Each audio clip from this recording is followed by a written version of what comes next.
Hey everybody, welcome back to the Dungeon Dive. Daniel here. I hope you're doing well, and if you're not, I hope you are soon. Okay, I want to start off this video with a caveat.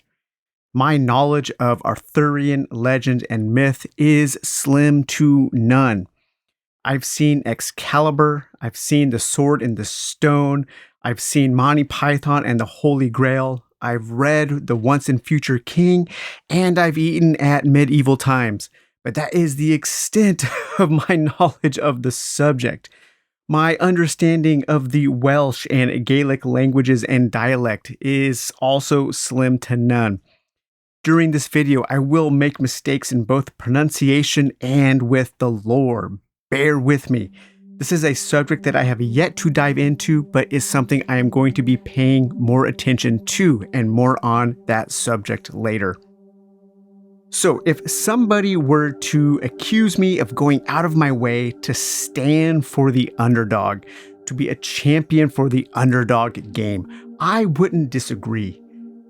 I would actually probably agree with that person. Since starting the Dungeon Dive, or shortly before, I have sold games like Gloomhaven, Sword and Sorcery, Mage Knight, Darkest Dungeon, Madara, Oathsworn, Tainted Grail, Bard Sung, Chronicles of Druganor, Final Girl, and Thunderstone Quest, and so many other games that people in this niche of the tabletop world love. These big, lavish productions, and many of those I didn't even take the time to make a video about. And yet I spend time talking about games that most people on YouTube don't give much of a shit about. Games like Mertwig's Maze, Shadows of Malice, Pauper's Ladder, BN1, Rogue Dungeon, Fallen Land, Legends Untold, Glory, Super Fantasy, Devoured, Rad Zone, Zona, Minotaur, Red Sonja, and so many others.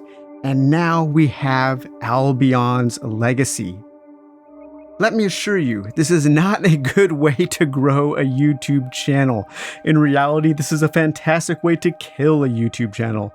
The algorithm likes the popular stuff. YouTube would want me to spend time doing unboxing videos for huge multi-box games with tons of plastic. YouTube would want me to spend time doing preview coverage of the latest and hottest crowdfunding superstar. That's how you grow a channel in this space, and that's how you make a lot of money doing this. But here I am, killing my channel with long-ass videos about Albion's Legacy, a game no one even really cares about, a long-dead game that is almost impossible to find. So who is this video even for? I apologize if I put this on your radar. Good luck hunting. This game has a 6.7 on BGG. It's thoroughly mediocre by most metrics. I'm pretty sure that my searches on YouTube for Albion's Legacy have been 99.9% of the searches done in the last few weeks, and I've watched all of the 15 or so videos multiple times. So why am I making this video? Because Albion's Legacy is a game that I have fallen absolutely in love with, and this is the exact kind of game that the Dungeon Dive is all about. I had to tear myself away from playing the game just to make this video.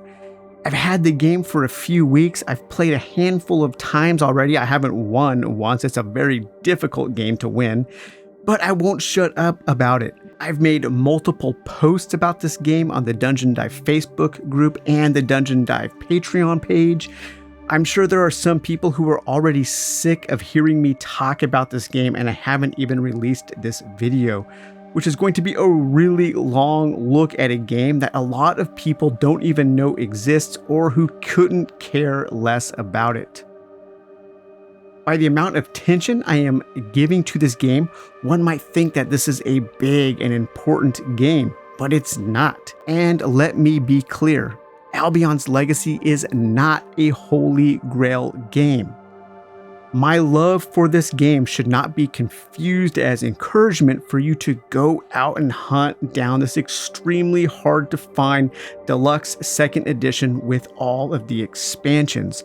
I got very lucky with a Goodwill auction on eBay, and I was able to get everything for $75. And I don't mind telling you how much I paid for all of this stuff. I was very happy with that price. This is not a game that most people will like. I probably would believe that most people probably won't like this game. But it has struck a chord with me. My tastes tend to be very idiosyncratic, and Albion's Legacy is exactly the kind of game I cherish. It's a game that is rough around the edges, but one overflowing with a theme that creates interesting moments and emergent narrative situations from one turn to the next. It's a game with a solid enough foundation, but one with a lot of room for house rules and improvements. It's a game that perfectly represents the phrase better than the sum of its parts. The loot is a little boring. The enemies are really nothing but an icon and a number, sometimes a name if you draw one of the named enemies. The UI and the art are okay, pretty good in some places, but a little out of date in most other places. The overall quality of the components is more similar to a mass market game than it is other modern big tabletop games. But when I look at all of the various things that make up the game, I am left with a game that has engaged me on a level I haven't experienced in some time. Warts and all, this is a game that has reinvigorated my love for the hobby. In this video, I will discuss the game in general, give you an overview of the game, what it's all about, how you play, how you win. I will discuss some of the differences between the base game and the deluxe version with the expansions. I will talk about some of the things I love, some of the things that need improvement, and some of the variants and house rules that I am using. Okay, first of all, let's talk about the game in general. So this is Albion's Legacy, and this is the Deluxe 2nd Edition. This is a game made by Thomas M. Gofton, and it is produced and published by Jasco Games and Linvander Studios. So this says that Albion's Legacy is a fully cooperative adventure board game that pits a team of players against a legion of enemies. As King Arthur and his allies travel to complete difficult quests, they must explore a kingdom that changes each time the game is played, while despair threatens to overtake the land. It will take all of your combined wit to complete your quest and save Albion. Are you up to the challenge? So I recently reviewed Minotaur, and I liked Minotaur enough to get Red Sonja, made by the same, published by the same company, and I liked Red Sonja enough to finally pull the trigger on Albion's Legacy, and I am so happy that I did. This game is a little hard to show on the table because it does take up most of my 3x4 table, so I'm going to have to kind of reposition the camera a little bit as we talk. But let's give a general overview of the game. So in a game of Albion's Legacy, you will be playing different characters from the Arthurian legend, characters such as Sir Galahad and Sir Percival. Right now in my party, I have Elaine the White, Sir Mordred Pendragon, Sir Bors the Younger, and Mirrodin here, or Merlin as he is more commonly known. So that constitutes my questing party right now. On a character's board on the reverse side, you will have a pretty good piece of art and some pretty good flavor text. And this is kind of where most of the flavor text actually is in the game. So this is Sir Galahad here. Galahad was the son of Sir Lancelot, conceived in his tryst with the Lady Elaine. He was raised in a nunnery and was the only knight worthy to sit upon the Siege Perilous, an enchanted seat which would kill any who sat on it, save for he who was pure enough to retrieve the Holy Grail. Initially setting off alone, Galahad had many harrowing adventures in his search for the Grail before uniting with Sir Bors and Sir Percival. Together, the three knights found the Grail, at which time Galahad was granted a vision of heaven and the ability to die at a time of his choosing. On their way back to Arthur's court with the Grail, Galahad bid farewell to Bors and Percival before being carried to heaven by angels as the purest of all of the knights of King Arthur's knights. A character will have a place for a virtue. This is a token that you can get to strengthen your character at one point during the game. You will have a space to hold one armor and one weapon. You will have 2 slots to hold special items, which can be things like relics or artifacts or other kinds of special items such as mounts.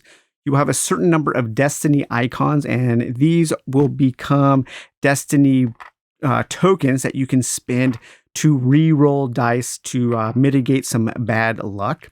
Each character will have a personal quest in which they will have to track down a certain area on the map and perform and overcome a challenge in order to get their one and only artifact. So each of the characters has an artifact that they are associated with, and this is a powerful item that you get when you complete that character's personal quest. Then you will have a certain number of attributes here. You have prowess, movement, courage, altruism, and loyalty. And the numbers there represent how many dice you roll when you perform a challenge using that attribute. So if Sir Galahad were to perform a challenge dealing with prowess, he would roll 3 d6 here, and you would look for that prowess sign there. So the double axes would count as a success when doing a prowess challenge. And then you also have the mana burst symbol, which is a wild symbol that counts as 2 successes in whatever challenge you are doing. A system that is very similar to Red Sonja, a game that we recently took a look at. You will also have a favored enemy. Each character has 2 favored enemies, and when you face off against those favored enemies, you will roll an extra stone of chance, that's the dice, in order to defeat that enemy. And then each character will also have a special ability. So that is the characters in general. So once you have put together your party, your questing party, then you will also choose a scenario. Right now, I am questing for the Holy Grail, and this is considered a quite difficult quest here. And this has visions of the Holy Grail press into the souls of King Arthur and his allies. Some crave the adventure and the battles on the road to the Grail. Others seek the Grail for more pious reasons. Whatever their motivations, they must unite and find the Grail. So each quest has nothing on the back, but the front will give you a little piece of flavor text, and then it'll give you all of the rules that you have to use in order to complete that quest. And during a quest you are trying to do, or during a game to win, you need to solve your main story quest. And then you also have to earn 3 quest coins per hero, but those can be divvied up in any way. One hero could earn 4 while another could earn 2. So using 4 players, by the end of the game, you need to have 12 quest coins before completing the story quest, and then complete the story quest. And that is how you win the game. You lose the game from a certain number of ways. You lose the game by not getting enough quest coins, quest tokens before completing your story quest. You lose the game if you ever have to draw a virtue here, and you run out. You start the game with 6 virtue tokens and plus 1 for each player, I believe. So in a 4-hero game, you will have 10, basically kind of 10 lives, because there are ways that you will discard these. And one of the ways to discard these is to retire one of your characters. And retiring a character is actually really important in that game, or in the game. And it kind of goes along with the theme, the tragic theme of the Arthurian legend of heroes coming and going and dying and being wounded. And so when you have to retire a character, you discard one of these. Another way to discard one is to actually go to a certain place in Camelot and choose to draw it as its power. And each one of these virtue tokens here has a unique power that you can add to your character. So there's kind of a push and pull of this system. Do you want to draw these and make your characters more powerful? But then you won't be able to retire your characters and kind of burn through lives when you need to. In this game that I'm playing right now, in this quest for the Holy Grail, Sir Galahad and Sir Percival have both been retired. They received too many wounds. Most characters can only receive 1 wound, and then if they were to receive another wound, then they retire. And you have to draw another character. But you can also retire at will if you need to bring in another character to play. So the characters are kind of like a currency in this game, in addition to being their stats and special abilities. In the game, you have a whole bunch of different kinds of components. Most of them aren't too amazing. You will have a whole bunch of components for your named enemies, and these are special enemies that come out when severe threats are drawn. You have a whole bunch of little tokens for your regular enemies. You have things like witches and druids and Saxons and dragons and traders and magical creatures and demons. But most of the time, a enemy is going to be a basic token with a icon. And on the reverse side, it will be a number of icons that you can use to challenge that enemy, and then a number that represents how many successes you need to defeat that enemy. For each of the characters in the game, you will also have a standee that you will use to represent them, to be their avatar out on the board. You will have a number of different decks of cards. Again, you will have your artifact deck, and this is the deck that has all of the special artifacts that the characters can retrieve when successfully completing their personal quest. You will have a deck of armory cards, and these are armor and weapons that you can get going to certain places on the board, or by defeating certain enemies and drawing spoils rewards.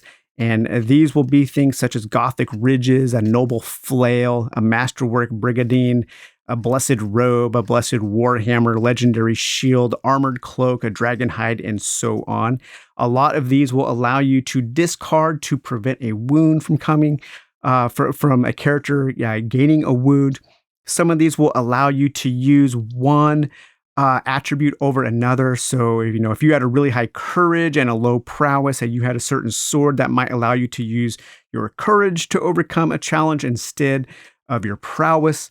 And some of these will also give you a special ability that you can trigger. A lot of times you trigger those special abilities by discarding the items.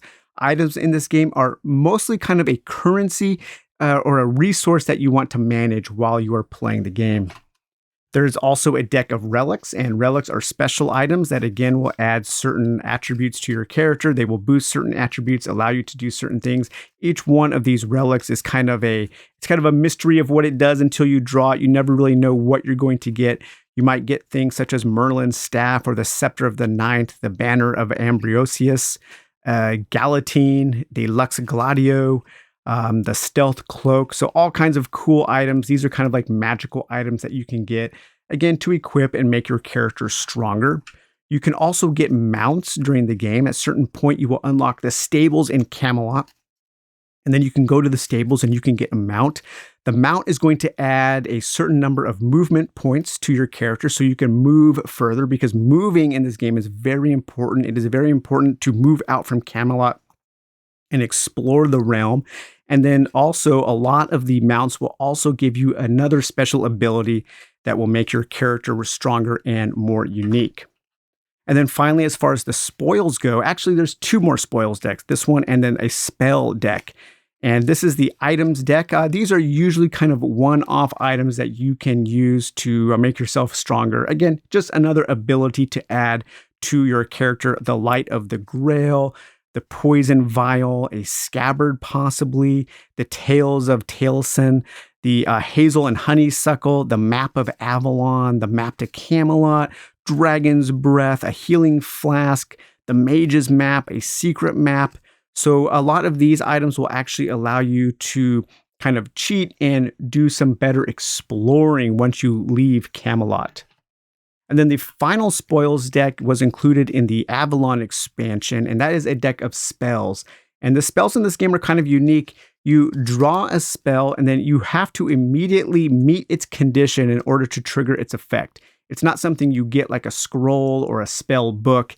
It's more of a one-time use power that has to trigger right away, or else it is just discarded. So you might have things like Aura Blast, or Locate an Object, a Scatter spell, the Fate Ward, the Find a Certain Realm will help you find a tile, a Bane, Call Lightning, etc. You also have a deck of encounter cards, and at certain times when you are out exploring the various realms, you might come across these road tiles. And these road tiles have this little axe symbol there. And that symbol, whenever you move into a tile that has that symbol, you draw an encounter card. And these are little narrative encounters. Sometimes these might be enemies to fight. Sometimes these might be challenges to fight. I've drawn two recently that were both escort quests. So this one here that Sir Boris the Younger drew, a lost villager.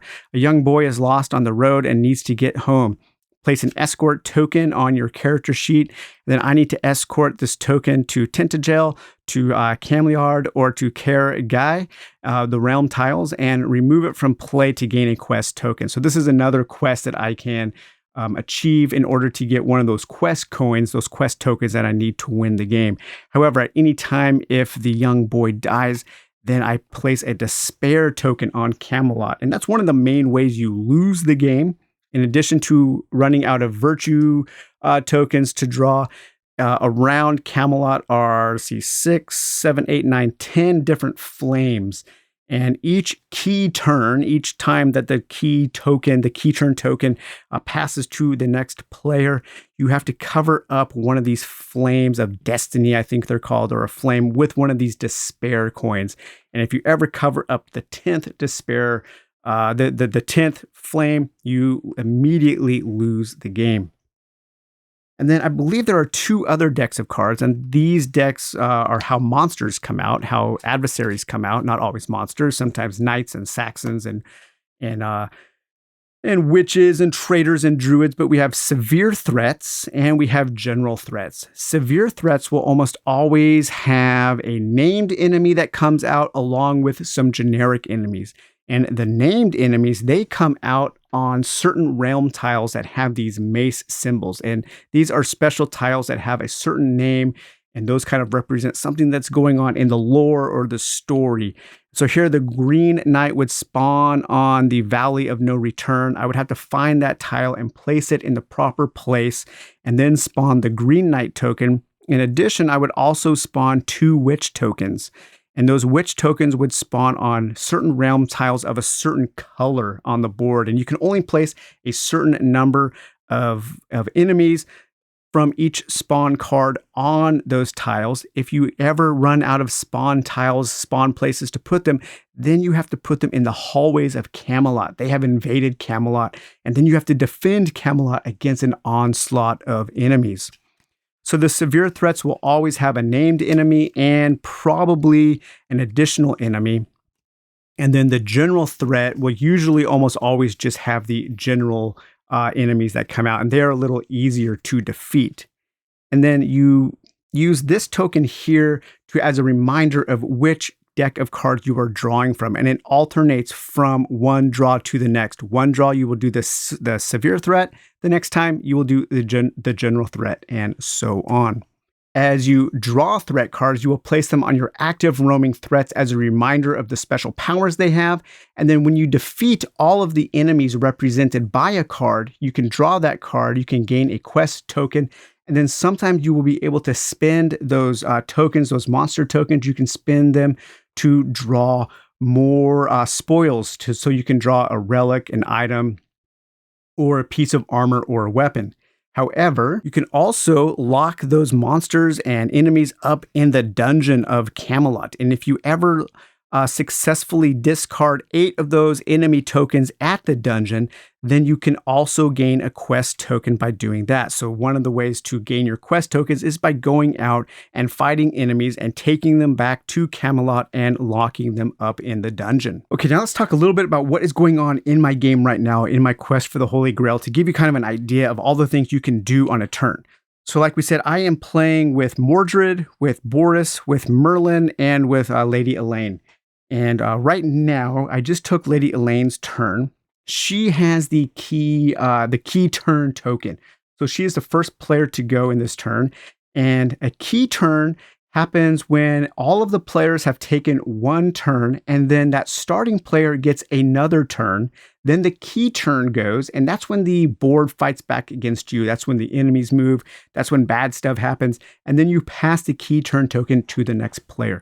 So Elaine has gone to the dungeon, and she dropped off some enemies at the dungeon to lock them up in order to work our way towards getting 8 enemies in the dungeon so I can solve that quest. Okay, so next up would be Sir Mordred here, and he is down here in the road section, and he is exploring this southern region from the docks and from the Sally Port. Now, normally when you explore from the docks, you are exploring kind of water and wetlands. When you explore from Sally Port, you are exploring forests. But when the regions connect, then you can start exploring both Right now, I am looking for the Isle of Saras, which is down here, and that is one of the tiles I need to find in order to help find the Holy Grail. There was a witch here that came out, and I recently defeated the witch. So Sir Mordred is going to be moving down in this region to help fully explore this realm. Over here, there are two demons that recently spawned, one on the Orkney Isles and one on Terra Deserte. And so these tiles here are bad tiles, and they came out, and I had to spawn some demons on them. And so Mordred might want to go over here and take care of those demons in order to rid the realm of that evil. Then here we have Sir Bors here. He is in Camelot. He is in one of the hallways. He recently came in from the drawbridge to the north, and he's coming down to move into this realm with Mordred to help Mordred explore for that Isle of Saros here. And then we have Merlin. Merlin just recently came onto the board because Sir Percival was retired and he was replaced by Merlin. So Merlin started at the round table, and on his first turn, he came over here to the stables in order to get a mount, in order to give him more movement points. So Merlin is going to be heading up here to the mountain region to explore for the next quest tile that we might need. But we've also already found one of the quest tiles we need to find the Holy Grail. So he's just going to be hanging up here in the north, waiting for the story token to end up on this token here so he can grab that and bring it back to the round table. Because in order to find the Holy Grail, I need to find these story tokens that will appear on 6 different tiles while I am searching and while I am exploring. So in a game of Albion's Legacy, you will have the general board of Camelot here, and this is the Kingdom of Camelot, and this represents all of the things. You will start your adventure in Camelot, and then you will journey out and explore the various realms. While you are in Camelot, there are certain things you can do. You can get a relic at the treasury, you can get an item at the mage district, you can go into the kitchen to boost your loyalty, you can go to a forge to repair your items that have been broken. You can exit from the Sally Port, the docks, or the drawbridge in order to explore the realms. You can go to the hospital to heal a wound. You can go to the monastery to boost your altruism. You can go to the war room to boost your prowess. You can go to the barracks to draw a new piece of armor or a weapon. You can go to the library or the Bergfried here in order to draw one of the virtue tokens. You can maybe go to Merlin's watchtower and teleport from one special location to another. You can go to the gatehouse to boost your courage. So there's all kinds of things you can do in Camelot. And then what you kind of want to spend maybe a turn or so boosting yourself in Camelot and then going out and you want to start exploring. We talked a little bit in my review of Red Sonja about how I thought the Hex exploration was pretty interesting, how it had some logical progression to how you explore the land, and it's somewhat similar but different in Albion's Legacy. There are 3 different kinds of exploration tiles you can draw. You can draw mountains, wetlands, and forests. And you have a huge stack of cards here, huge stack of hex tiles. And depending on where you explore from, you will draw a matching tile. So from the drawbridge, you can explore mountains. And so this kind of represents like the mountain ranges that are protecting Camelot, and you have to, riders have to come in through the mountain valleys in order to reach the drawbridge. And so whenever you explore from the drawbridge, you need to either explore a tile that only has a mountain, or a tile that has maybe a mountain and a forest, or maybe a tile that has all 3. And so these will be various tiles here. So Tirfan Hill or Kelvarok, or hey, there's Avalon right there. And then each one of these tiles will have a certain icon that will trigger certain things to happen. And those are all here. Those are considered to be active and passive tiles. Active tiles, you have to end your turn and then you can trigger the ability. Passive tiles always happen if your character is on that tile. So you might find places where you can draw more armory or items, you can repair items, you can draw a virtue tile, You can heal, you can draw a relic, you can draw a mount, or maybe you might have an encounter and have to draw an encounter card, a magic path, that's a warp tile, a roaming threat, that's when you draw one of your severe or general threats, your attribute tile, that will allow you to boost the attribute of all the other characters in your questing party that share that same attribute there. There are two other secret paths that are warp tiles from Sallyport and from the waterways, and those will allow you to kind of move a great distance. So in addition to moving out from the drawbridge and going into the mountain regions, you can also leave from the docks here and the Sallyport. And if you leave from the docks, you have to explore these water regions, so rivers and wetlands. And if you leave from the Sallyport, you have to explore forests.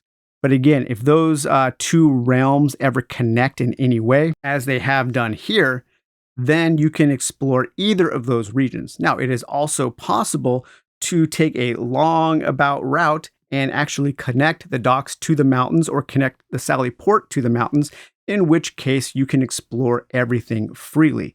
The exploration is really, really cool in this game. So that is kind of a general overview of how Albion's Legacy is played. This is not a teaching video. I'm not going to go into a lot of details on the rules, but that should give you a general idea of how you play. You start in Camelot. You want to boost your abilities, maybe gain some more armor or some items, maybe gain a virtue token or two, and then you want to start going out and exploring for the tiles you need to solve your quest, fighting monsters and threats along the way, dealing with random encounters, trying to get stronger, trying to survive, retiring characters when you need to, in order to bring new characters who might fit the situation a little more, and trying to solve your solo quest or your personal quest, your story quest, and get those 2 or 3 quest tokens per hero to win the game. You want to do all of that before all of the flames are extinguished in Camelot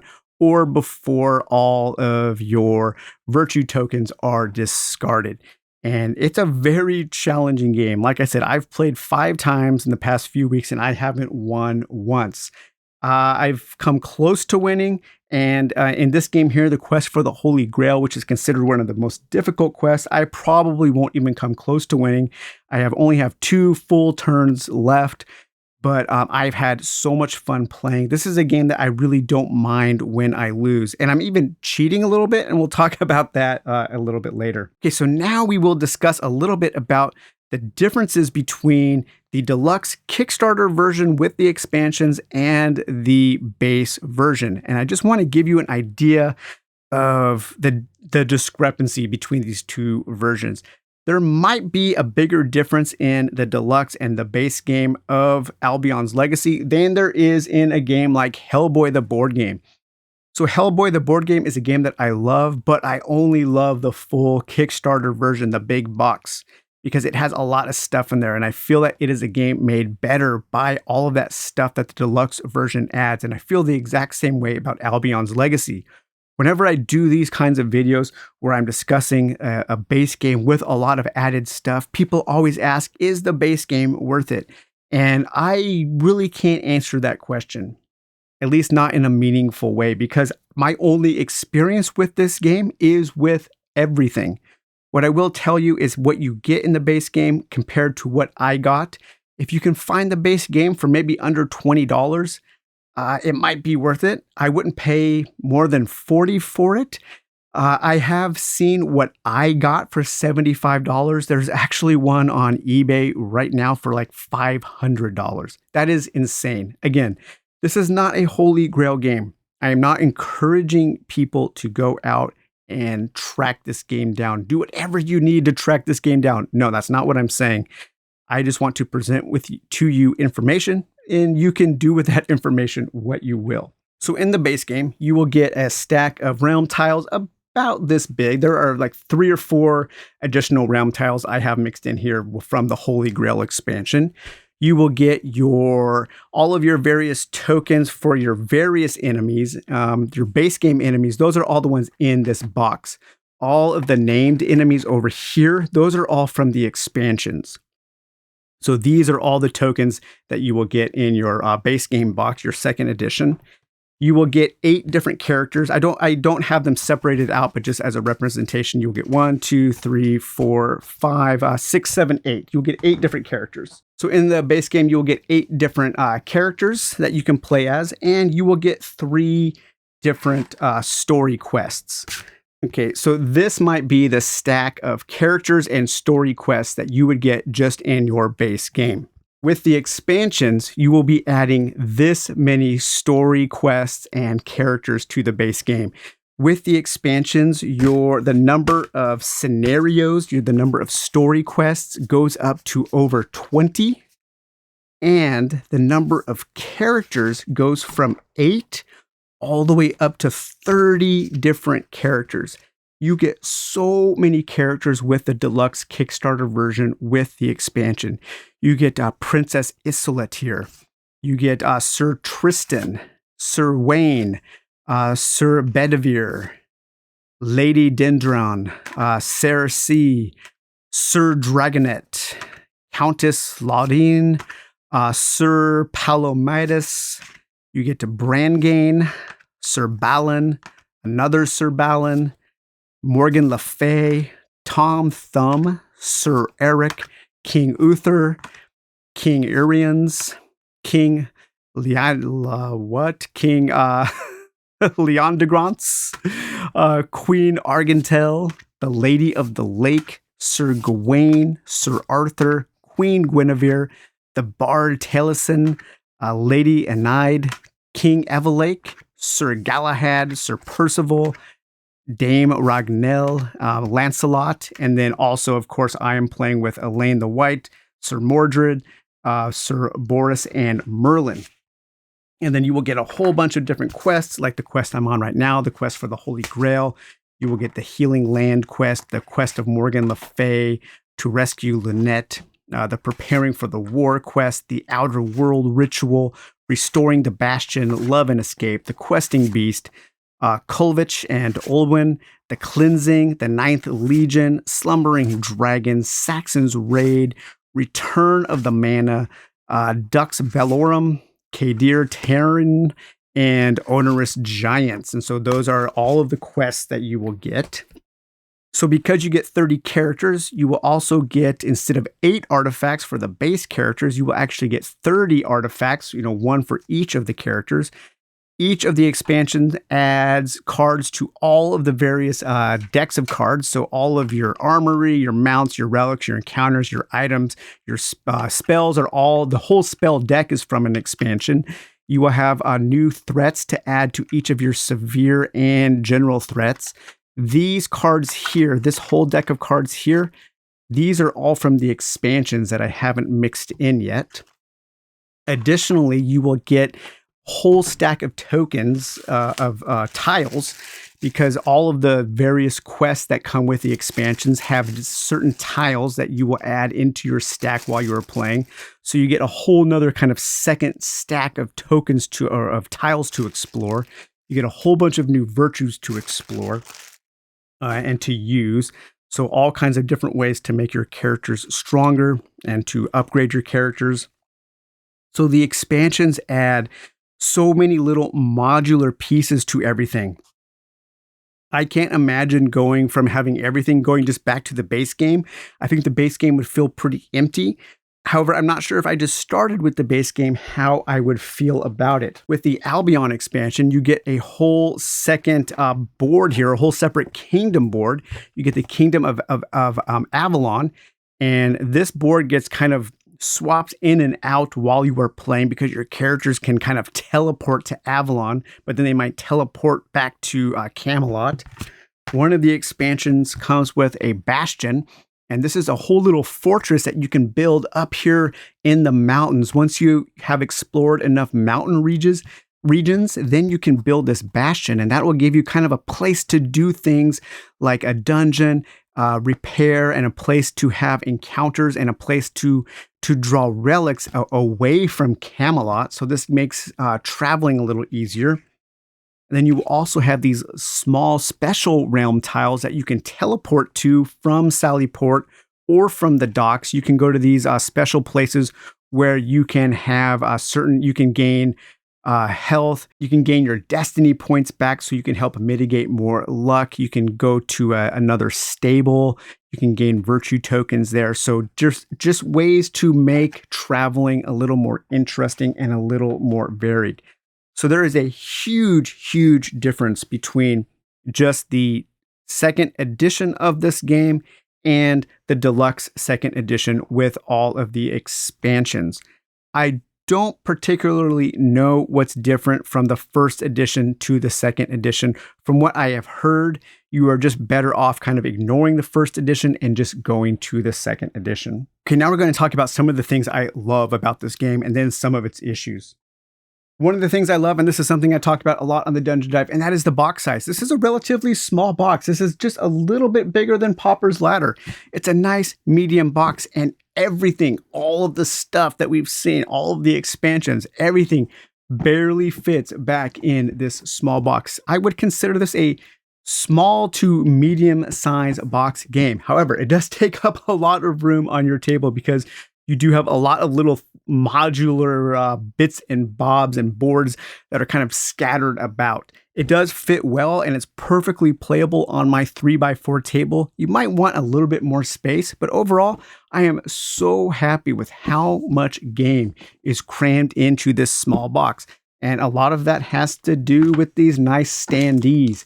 You know, there are no minis in this game, so you can cram all of your standees into a small bag. All of the monsters are just tokens, and so they can all easily fit in a small bag or a small box. So I really appreciate the size of the box and just how much stuff gets crammed into this game. Another thing I like is how the exploration happens. I love how you can only explore certain types of terrain from the various exits. You know, when you leave from the docks, it's wet. There's water at the docks. And so you can only explore rivers and wetlands until those connect over here to the forest. And if you were to initially leave from Sally Port, you can only explore forest. And so it creates this cool little realm down here to the south of Camelot. And then up here to the north, you can only explore the mountains. And so it feels kind of like this drawbridge is opening to this mountain valley. And the two places, they look different. They feel a little bit different. But I like also how once those areas connect, then you can explore everything. I love drawing these hex tiles. This game is a cool board game with some hex crawling exploration, and that is super cool. I love how all the tiles have something unique about them, some kind of ability to trigger, some kind of game altering mechanism to trigger. They will trigger certain events and encounters and different kinds of enemies. You can heal at places, you can gain bonuses at places. So exploring in this game is really cool.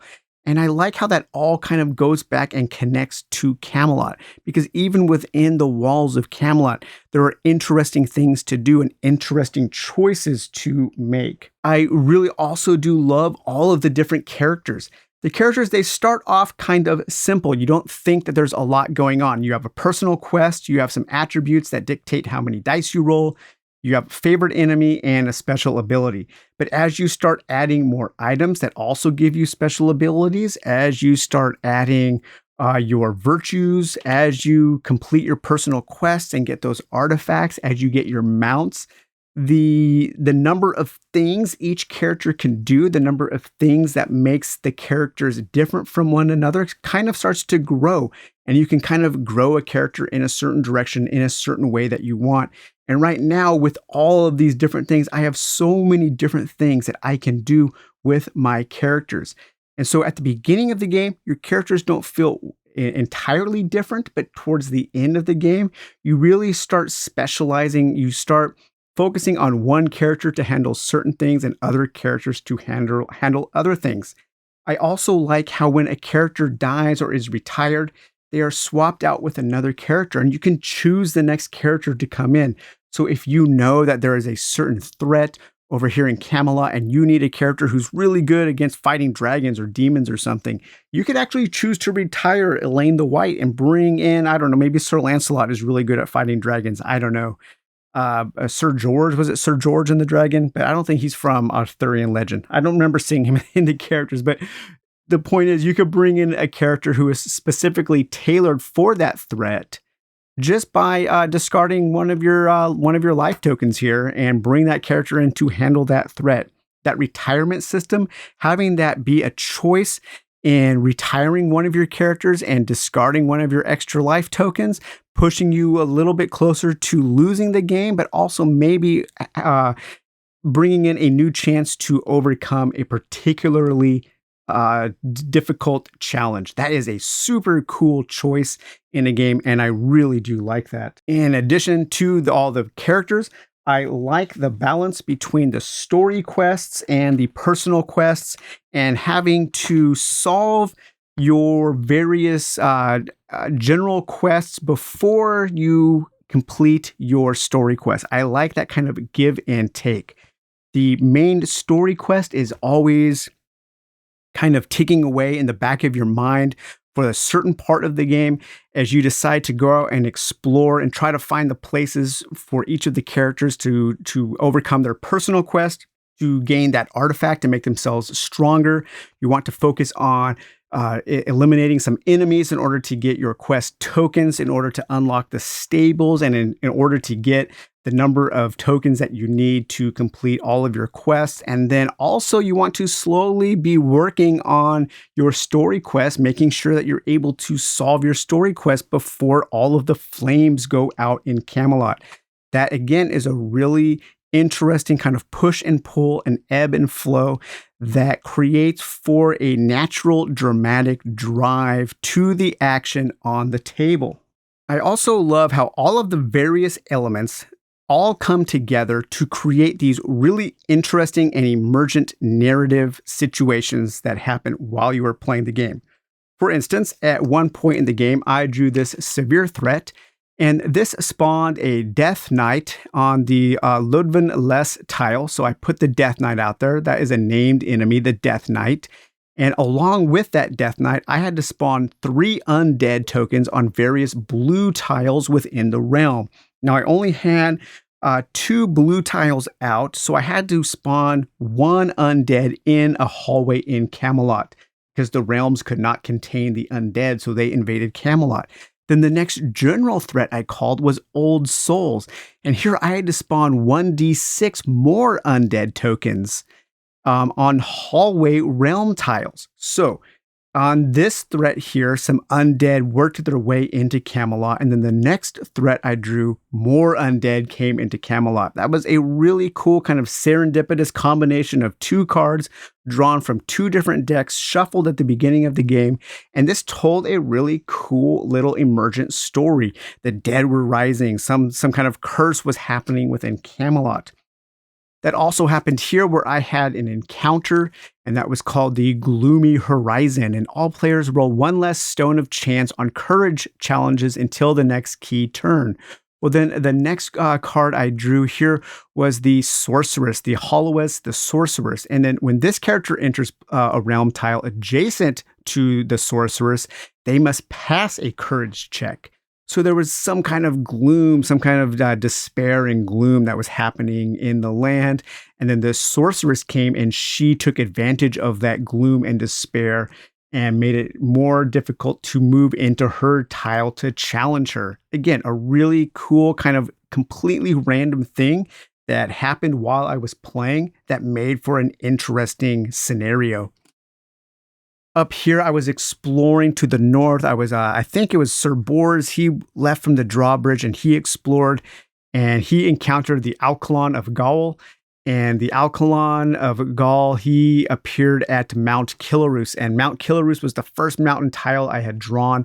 And so here comes the Alcalon to challenge, King Arthur for Excalibur. And he's standing right here at the mouth of Camelot at the drawbridge, he's yelling, "Come out and fight me." And so we had to go out and take care of Alcalon. And then this also spawned a couple dragons. And I thought that it was cool that there was also some dragons there on the tile for Mount Killarus. And doesn't that look a lot like that dragon area in Demon Souls at the very first castle level where there's those two, a blue dragon and a red dragon sleeping. That's cool. That's a really neat connection there. But I thought that was just amazing. I loved just picturing that in my mind of the Alcalon coming into Camelot in order to challenge Arthur for Excalibur. That was really, really cool. I also like how many choices there are. When I went through all of the various things I could do on a turn, I'm sure you got that impression that there are a lot of choices to make. Do you stay in Camelot and bolster your forces before heading out? Do you head out and explore quickly to try to find the tiles that you need before you are overrun by threats? You can discard your items to trigger certain abilities. You can break your items to avoid taking wounds. You can choose to take these virtue tiles in order to make your characters stronger or to retire characters and bring new characters into the game. But again, if you ever run out of these, you will die or you will lose the game. Just within the realm of Camelot on this one tile, this almost plays like a worker placement or an action selection sub-game within this bigger adventure game. Because within Camelot, there are certain tiles that will allow you to do certain things. And so when you are playing, I really do encourage people to play this with all 4 heroes, because you kind of want one hero to just be in Camelot, working Camelot. Because within Camelot, there are spaces like the guardhouse, the war room, the monastery, and the kitchen. And those places, when you stand on those places, you will give every other character a bonus to attribute rolls, to challenge rolls when they need to face a monster or overcome an encounter. So if Lady Elaine here was in the gatehouse, then every other character in my adventuring party would roll an extra stone of chance when taking courage tests. If I was in the war room, everybody would roll an extra die when doing the prowess challenges. In the monastery, the same for altruism challenges. In the kitchen, the same for loyalty challenges. So this becomes kind of a worker placement little mini game where you are moving Elaine around inside the walls of Camelot in order to help people overcome challenges. Sometimes you need to go back to the round table and maybe repair your gear, and you can select the forge over here to repair your gear. Or maybe you want to go up here to the treasury in order to draw an item.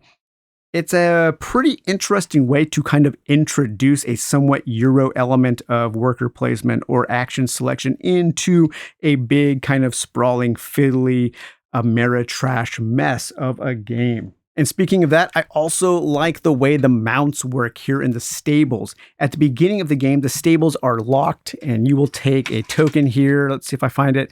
This locked stables token, and that represents that you can't get a mount yet. You have to solve a certain number of quests. You have to have one quest token, one quest coin per hero, I should say, before the stables unlock. And then once the stables unlock, then you can go back to the stables, and then you can get your mount, and then you will get more movement and another special ability that you can use.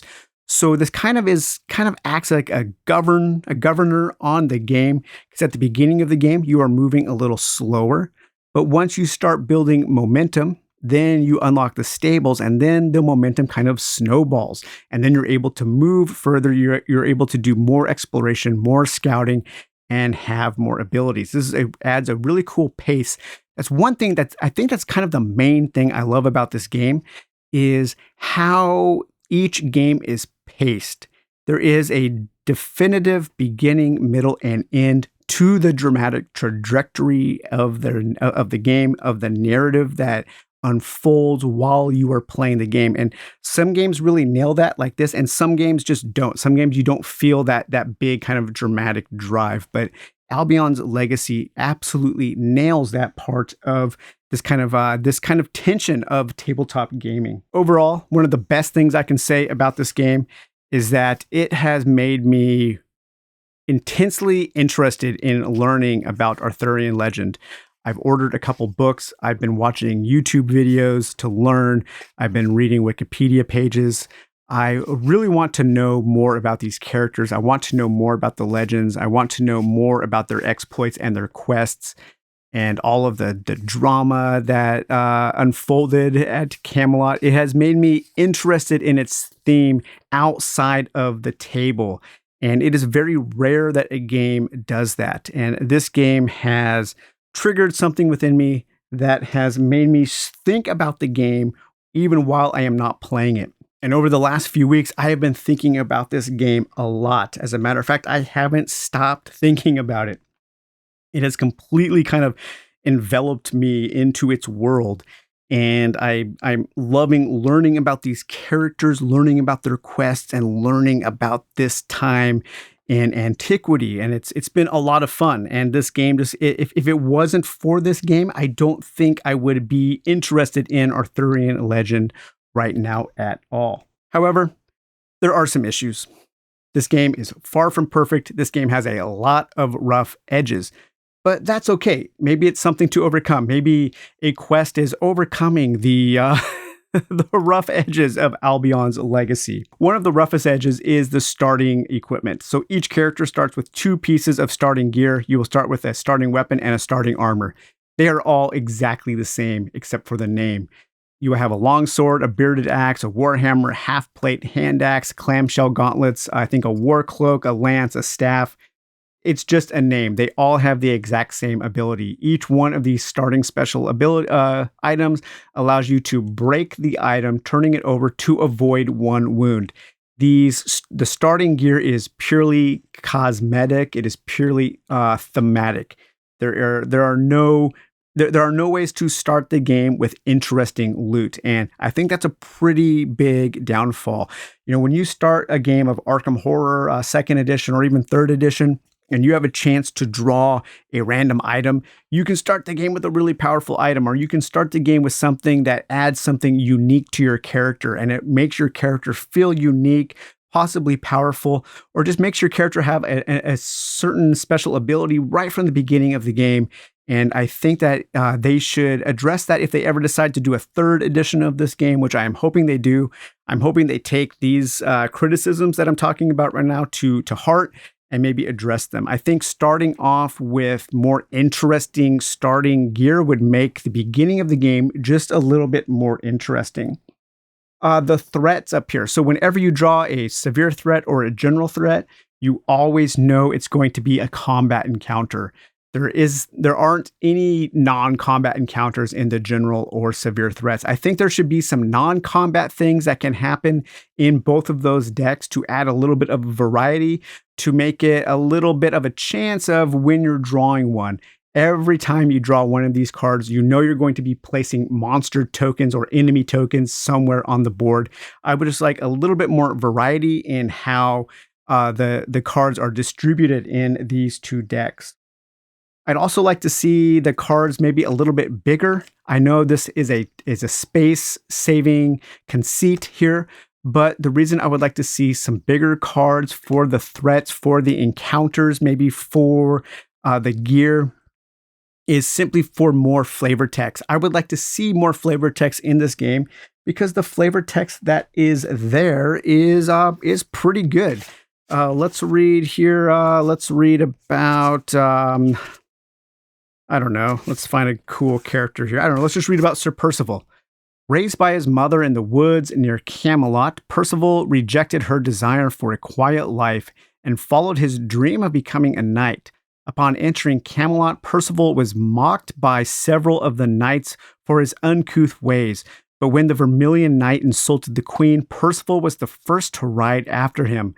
Slaying the Vermilion Knight with a hunting spear and donning his armor, Percival was granted knighthood and set out for more adventures. In his travels, Percival encountered the Fisher King, a wounded lord of a mysterious castle. There he witnessed the Holy Grail. Though having been cautioned to silence, he did not question the cup's significance. When Percival later realized his mistake, he swore to find the Grail once more, joining Sir Bors and Sir Galahad on the Grail quest. That's a really good flavor text. I would like to see more flavor text of that caliber. maybe a little bit more about their personal quest, a little bit more about the various encounters. And that leads me to another point is I would like to see more narrative encounters where you have choices to make, kind of like choose your own adventure style choices. I don't want to see a campaign. I don't want to see a big narrative structure where you're moving down this linear narrative path. I don't want anything like that, but I would just like to see more of the encounter cards have cool little story choices where I get to make a choice that has an impact on that, even just that turn or that game or that character. Okay, the rule book and the documentation are okay. Most of the rules are there. There are a few little bits and pieces missing or possibly not conveyed as clearly as they could be. Luckily, there is an FAQ on BGG, and I think most of the rules have been, most of the questions have been answered. One particular thing that I noticed in the rulebook is there are combat challenges when you fight enemies. And if you fail, you take a wound. You can do stuff to prevent those wounds, but there is a consequence to failing, and you know what that consequence is. The consequences are not laid out clearly for non-combat challenges. And so I'm not really sure what happens. I'm playing that you can only, if it's a non-combat challenge, you can only attempt that once per turn, but that's not really stated in this book. So for instance, that comes up when you take a challenge for your personal quest. Lady Elaine, her personal quest is to go to the realm tile of Astolat and attempt a loyalty 3 challenge. Okay, well, in the book, it doesn't tell you what happens if you fail on your personal quest. So how many times can I do that quest? If I can just do that over and over and over and over again on a test, on a turn, won't I just, by laws of average of probability, at some point, I will roll 3 successes.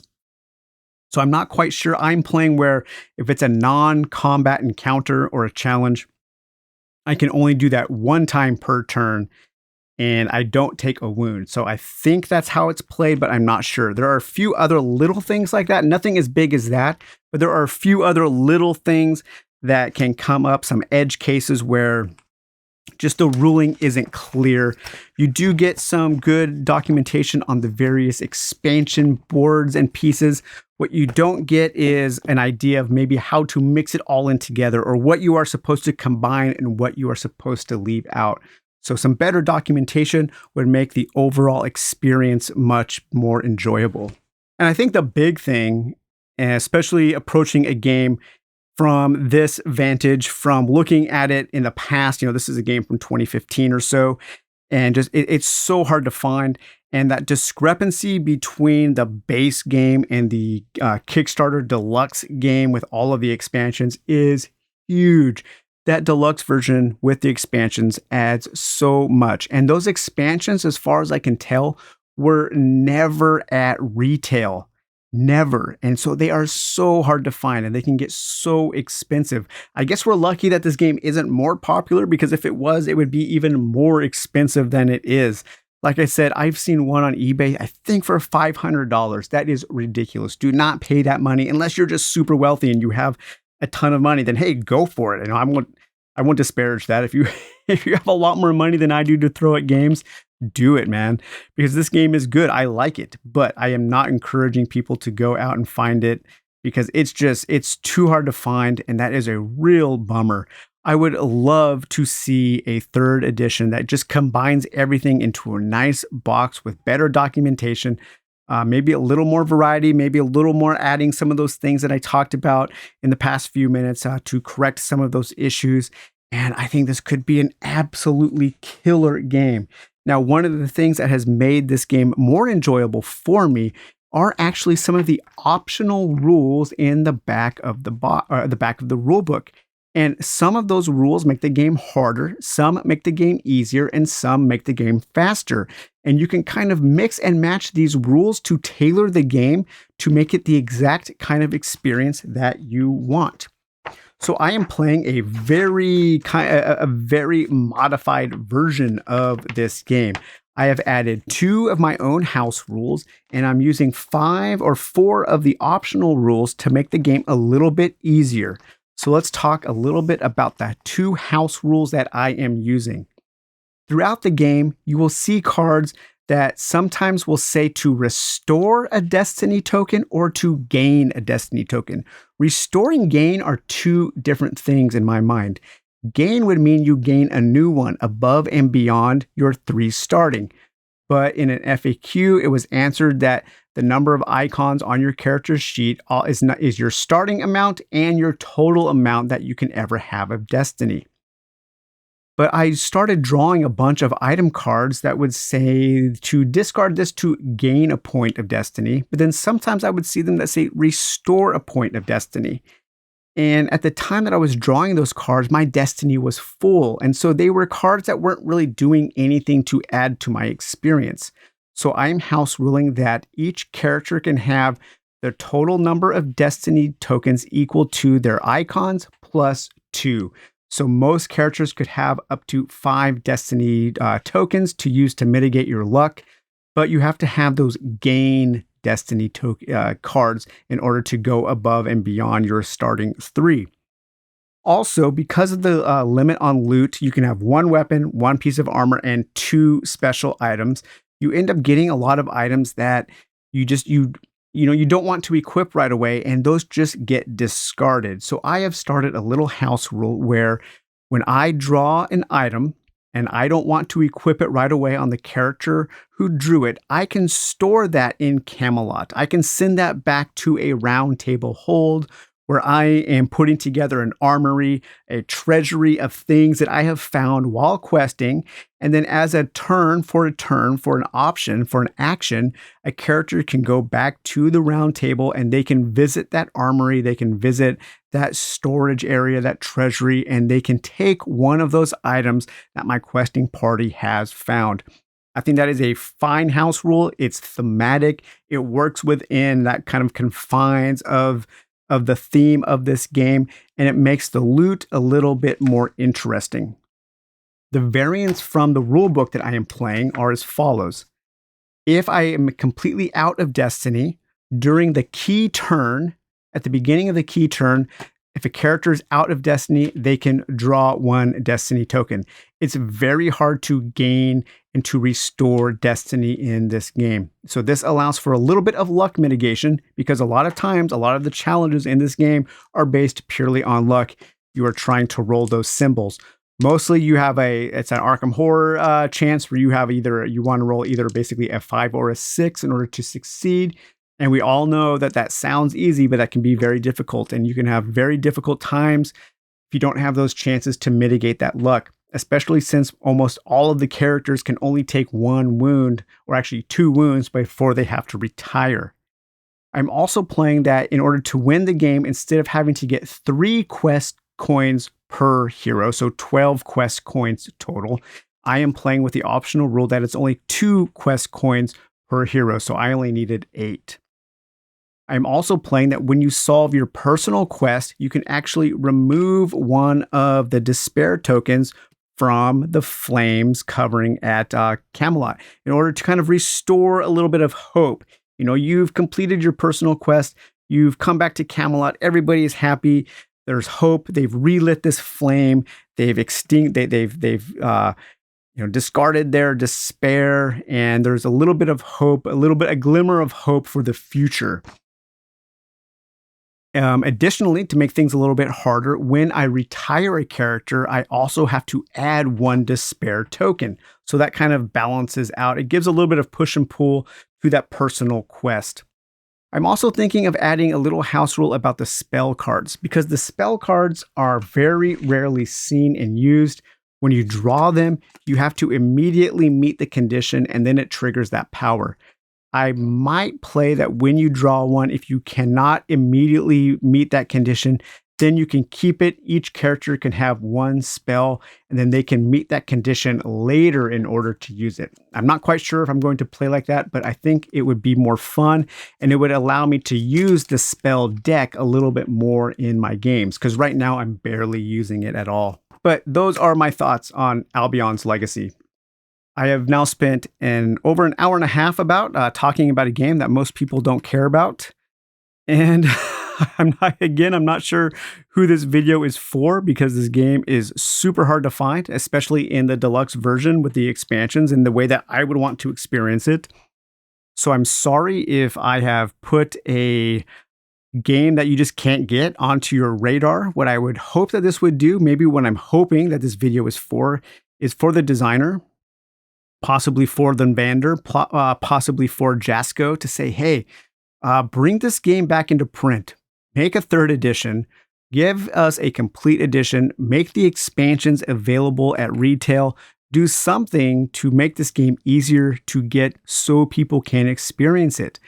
Because I think this game, for a certain type of gamer, will be a very special experience. It has been for me, and I know that there are other people like me out there, people who maybe just aren't into the big multi-box games with tons of plastic and super, super complex rules. I mean, this rule book is only about 20 pages and it covers just about everything. Yeah, just for a certain type of person, Albion's Legacy will be kind of like that perfect game. And it is for me. I love this game, but just know that I'm not encouraging you to go out and spend a ton of money trying to hunt this down. I know this is a weird video. I know probably most people aren't even going to make it past the first 10 minutes, and that's okay. This is what the Dungeon Dive is for. The Dungeon Dive is for games like Albion's Legacy. All right, you guys. Well, I hope you enjoyed this one. We will talk to you later. Bye-bye.